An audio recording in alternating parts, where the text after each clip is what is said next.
إن الله وملائكته يصلون على النبي يا أيها الذين آمنوا صلوا عليه وسلموا تسليما.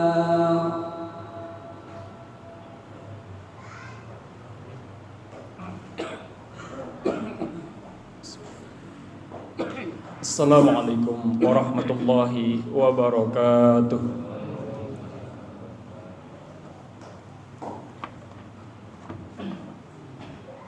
Allahu Akbar, Allahu Akbar,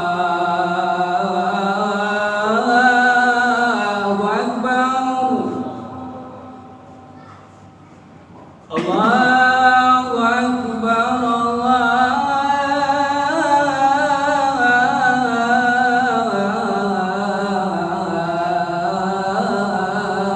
Akbar.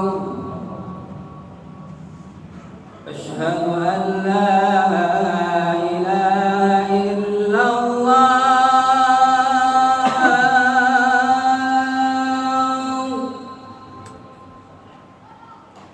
Asyhadu an la ilaha illallah.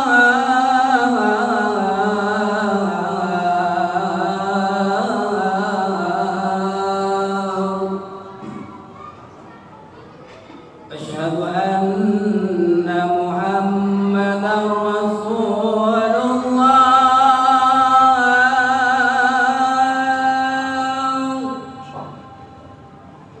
Asyhadu anna Muhammadar Rasulullah.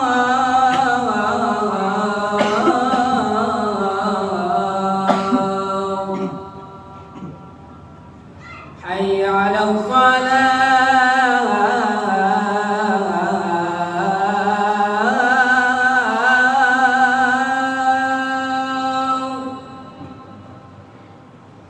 Hayya 'alal falah.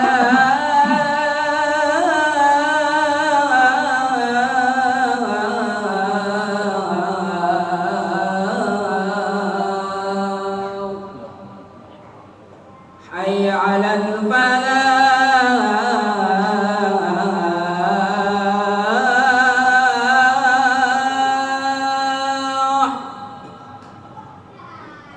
Hayya 'alal falah.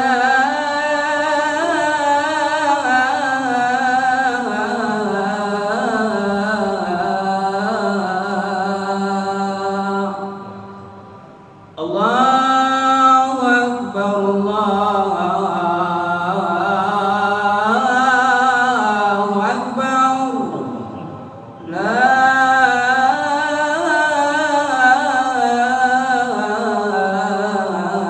ilaha illallah.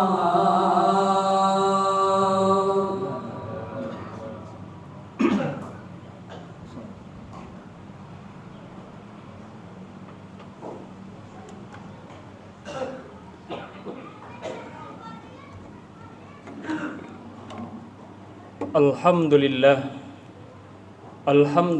Rabbil Alamin Allazi awdahta lana subulal hidayah wa nazahta lana subul an basairina gishawatal giwayah wa nusalli wa nusallimu ala man arsaltahu syahidan wa basiran wa nadhiran wa ra'iyan ilallahi biiznihi wa sirajan muniran.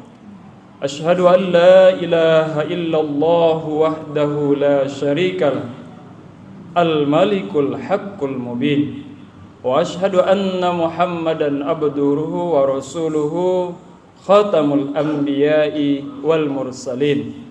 Allahumma fasalli wa sallim wa barik ala sayyidina Muhammad wa ala alihi wa ashabihi wa man tabi'ahum bi ihsanin ila yaumiddin, amma ba'du. Fa ya ayyuhal muslimun, usikum wa nafsi bi taqwallah faqad fazal muttaqun. Qala Allah ta'ala fil Qur'anil Karim, a'udzu billahi minasy syaithanir rajim. Bismillahirrahmanirrahim. Ya ayyuhalladzina amanuttaqullaha haqqa tuqatih wa la tamutunna illa wa antum muslimun. Shadaqallahul azim. Jemaah salat Jumat dimuliakan Allah Subhanahu wa taala. Pada kesempatan yang mulia ini, mari kita manfaatkan, kita pergunakan untuk seraya bersyukur kepada Allah Subhanahu wa taala atas limpahan rahmat inayahnya, kesehatan, kesempatan, serta semua nikmat-nikmat yang lainnya. Semoga kita semua bisa mensyukurinya. Salah satu bentuk syukur kita terhadap nikmat itu adalah dengan menjadikan nikmat-nikmat tersebut sebagai sarana, fasilitas untuk mendekatkan diri kepada Allah Subhanahu wa taala. Kemudian salawat dan salam Allahumma salli wa sallim ala sayyidina Muhammad wa ala ali sayyidina Muhammad selalu kita dawamkan, kita lazimkan, kita seringkan, dan selalu kita kirimkan ke Nabi besar Muhammad sallallahu alaihi wasallam. Beliau adalah nabi yang sampai penghujung napas terakhirnya masih memikirkan umatnya. Beliau adalah seorang nabi yang berjuang sampai titik darah penghabisan untuk menyampaikan risalahnya kepada kita semua. Tentu ini merupakan salah satu atau pahlawan bagi kita semua, dan oleh karena itu sebagai manusia yang baik, sebagai orang yang beriman dan umat Nabi Muhammad sallallahu alaihi wasallam, seharusnya kita berterima kasih dengan cara menseringkan, mendawamkan sholawat kepadanya. Kemudian di awal khutbah ini khatib tidak lupa menyampaikan wasiat takwa kepada kita semua. Al-imtithalu bi awamirihi wal ijtinabu bi nawahihi. Melaksanakan segala perintahnya dan menjauhi segala larangannya. Adapun judul khutbah kita siang hari ini adalah memperbaiki hubungan dengan Allah Subhanahu wa taala. Sejatinya ketika kita lahir ke dunia ini dan kita mengikuti perintah Allah Subhanahu wa taala, terutama seperti surah Az-Zariyat ayat 56 yang dinyatakan di dalamnya bahwa tujuan kita diciptakan adalah untuk beribadah, tentu hubungan kita dengan Allah Subhanahu wa taala akan selalu baik. Namun sebagai fitrahnya kita manusia tidak luput dari salah dan hilaf. Tentu kita tidak selalu beribadah kepada Allah. Tentu kita tidak selalu melaksanakan perintahnya. Meskipun kita terkadang melaksanakan perintahnya, tapi juga kita terkadang hilaf melaksanakan larangannya. Inilah beberapa yang kita lakukan sehingga hubungan kita dengan Allah Subhanahu wa taala yang saat ini ada yang baik, ada yang buruk, karena sikap tindakan kita selama ini setelah kita dilahirkan ke dunia ini. Jemaah salat Jumat yang dimuliakan Allah Subhanahu wa taala, sebagai muslim yang baik dan seorang mukmin yang percaya betul dengan hari akhirat, tentu kita harus memperhatikan selama kita hidup di dunia ini, harus memperhatikan status atau seperti apa hubungan kita saat ini dengan Allah Subhanahu wa taala. Apakah hubungan kita sudah renggang atau bermasalah atau sudah baik? Inilah yang perlu kita perhatikan selama kita masih diberikan umur sebelum sampai kepada hari akhirat nanti. Di sana kita akan diperiksa tentang apa saja yang kita lakukan di dunia ini. Kalau kita termasuk orang yang ahli ibadah, tentu insya Allah akan dimasukkan ke dalam surganya. Sebaliknya, kalau kita ternyata setelah diperiksa hasilnya adalah kita tergolong ahli maksiat, menunjukkan bahwa kita hubungannya dengan Allah tidak baik-baik saja, dan kita akan dimasukkan ke dalam api neraka. Tentu ini adalah hal yang tidak kita sukai dan kita lindung kepada Allah Subhanahu wa taala agar kita terhindar dari penempatan yang tidak baik oleh Allah nanti di yaumil akhirah. Jemaah salat Jumat dimuliakan Allah Subhanahu wa taala, oleh karena itu bukan kita atau khatib pribadi tidak mengambil atau mengutarakan judul ini untuk orang-orang tertentu, tetapi judul ini diangkat berdasarkan karena kita manusia pasti tidak luput dari salah dan dosa, dan salah dan dosa itu tentu mengurangi akrabnya kita dengan Allah Subhanahu wa taala. Jemaah salat Jumat dimuliakan Allah Subhanahu wa taala, lalu bagaimana cara memperbaiki hubungan kita yang sudah rusak atau jauh dengan Allah Subhanahu wa taala? Yang pertama adalah taqwiyatul iman, menguatkan kembali keimanan kita kepada Allah Subhanahu wa taala. Di dalam surah Al-Anfal ayat 2 sangat jelas Allah menyatakan, a'udzubillahi minasyaitonirrajim, innamal mu'minuna allazina idza dzukirallahu wajilat qulubuhum wa idza tuliyat alaihim ayatuhu zadathum imanan wa ala rabbihim yatawakkalun. Sesungguhnya orang-orang yang beriman itu apabila disebutkan ayat-ayat Allah di depannya akan bergetar hatinya, dan kalau dibacakan atau diperlihatkan ayat-ayat Allah kepada mereka, dia akan menjadi tambahan iman kepadanya.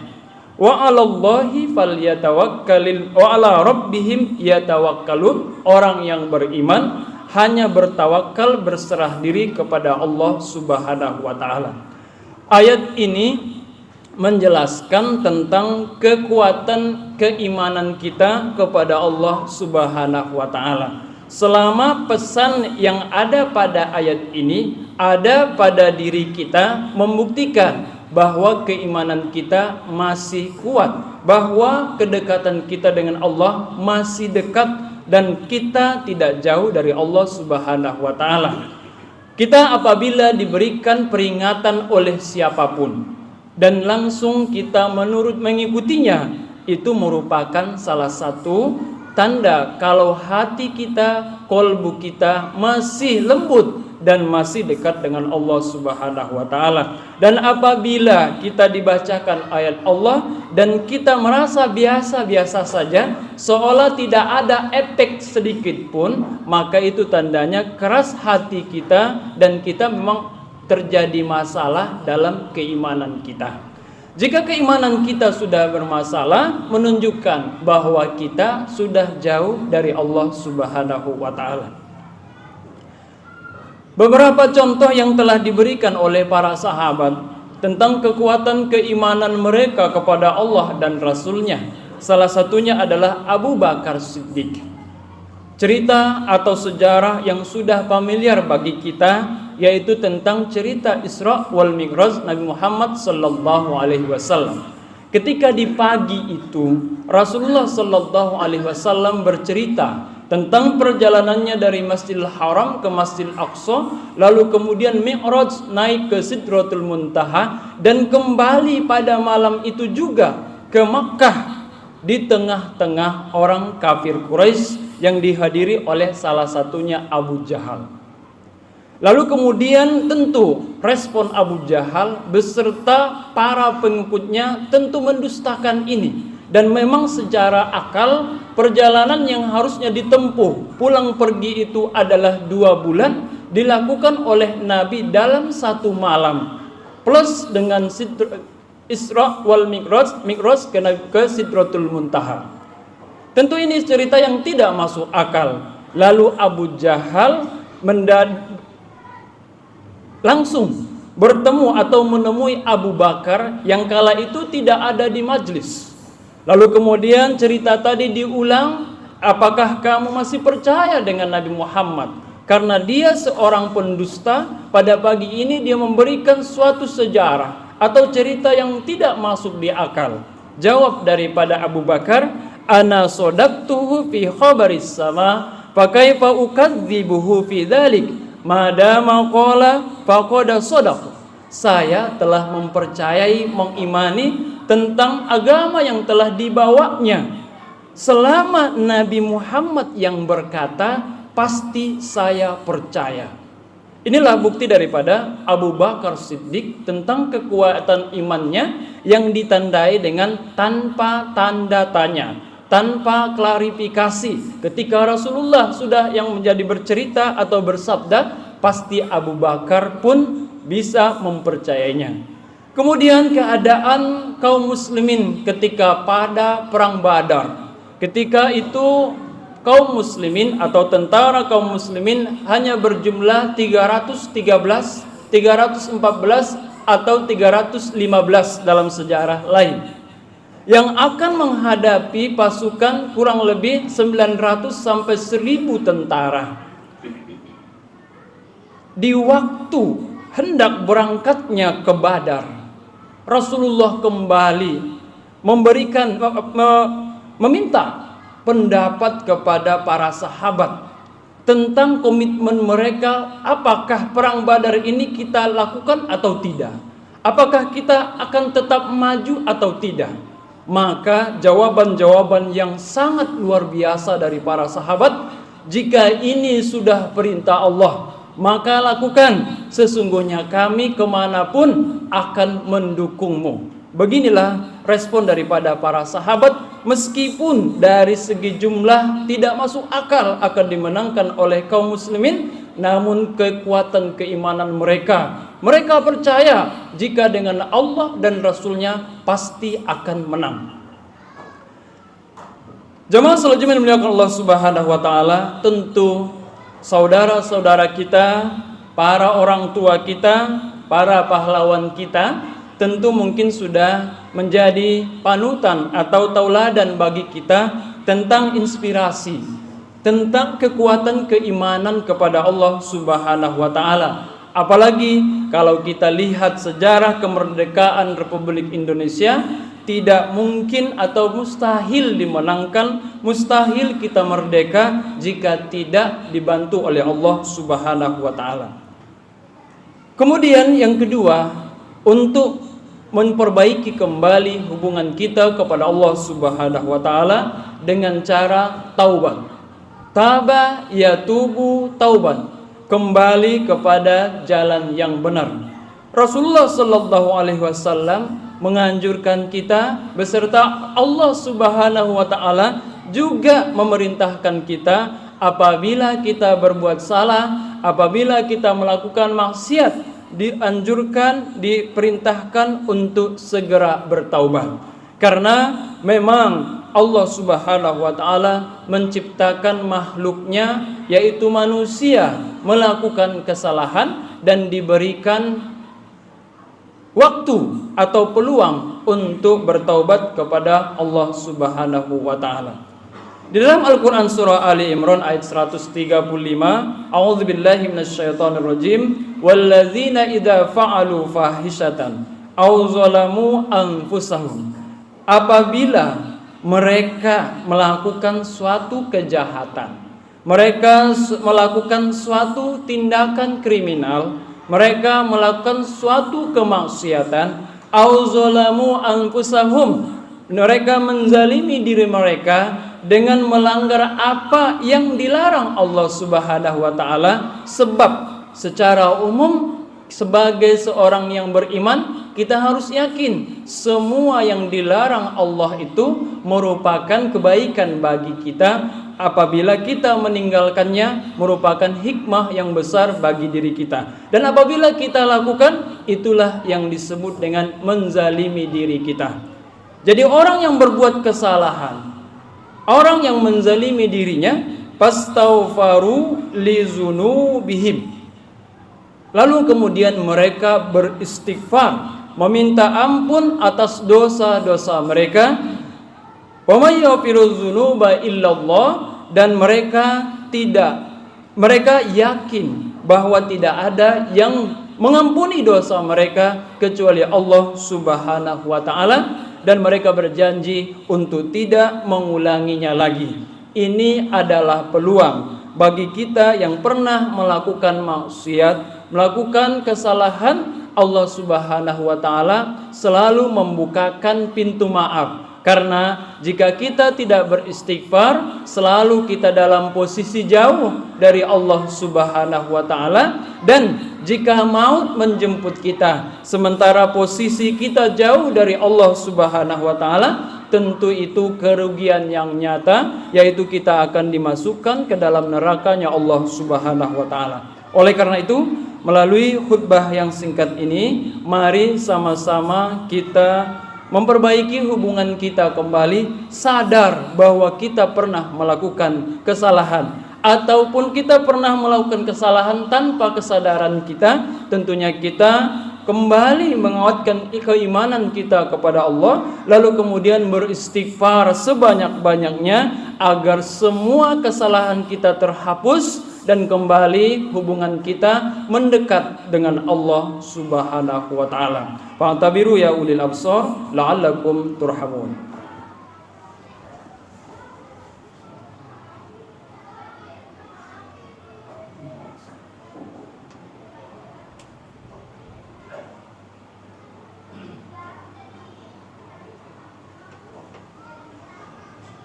Alhamdulillahi rabbil alamin.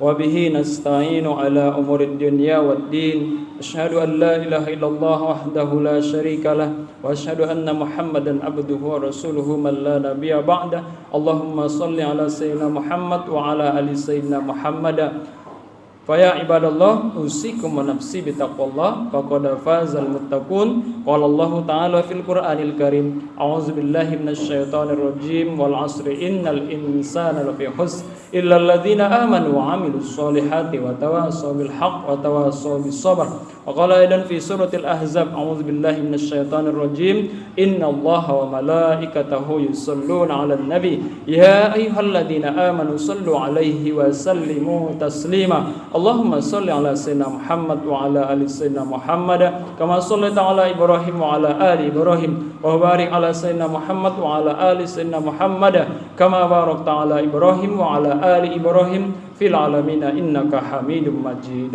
اللهم اغفر للمسلمين والمسلمات والمؤمنين والمؤمنات الأحياء منهم والأموات إنك سميع قريب مجيب الدعوات ويا قاضي الحاجات يا مجيب السائلين اللهم اغفر لنا ذنوبنا ولوالدينا وارحمهما كما ربيانا صغيرا ولجميع المسلمين والمسلمات والمؤمنين والمؤمنات من أمة محمد أجمعين ربنا آتنا في الدنيا حسنة وفي الآخرة حسنة وقنا عذاب النار والحمد لله رب العالمين عباد الله إن الله يأمر بالعدل والإحسان وإيتاء ذي القربى وينهى عن الفحشاء والمنكر والبغي يعظكم لعلكم تذكرون فاذكروا الله العظيم يذكركم ولذكر الله أكبر أقم الصلاة الله أكبر الله أكبر